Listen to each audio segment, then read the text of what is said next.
Why should you get this job?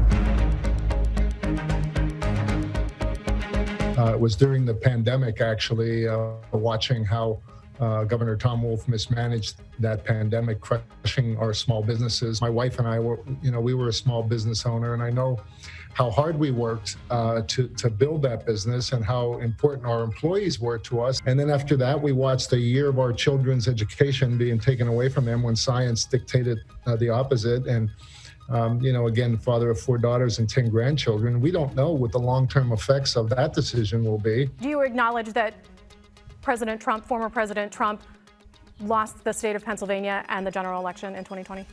Well, Joe Biden's president. He's in office. And won that election fairly? Well, the thing is, we have over 2 million people in Pennsylvania that might argue that, they don't feel the same way. And that's why I think it's important. But do you, I'm asking your feeling. Do you acknowledge that President Trump lost Pennsylvania in the general election? I acknowledge that Joe Biden is the president of the United States. He's our president, and we need to move forward with that. But at the same time,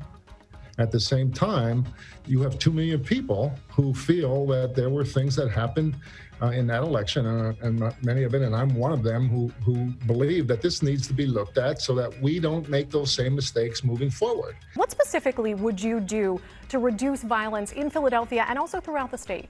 Well, I've been down to Kensington a number of times, and it's unbelievable. It's hard to believe we're in America, yet alone in Pennsylvania and in North Philly. The police are forced to sit and watch this while the DA in Philadelphia. So what specifically would you do? What would be your plan? Specifically, I would use my power and do everything that I can to get the DA off his butt while the governor sits quiet, Lauren. That is, you're actually... No, I'm asking what you would do as governor, though. So what would you do as governor? Yes, I'm telling you that. It's exactly what I would do. I would back our police officers. I would go after the DA and make this a public issue and use all powers that I can to have people do their darn jobs.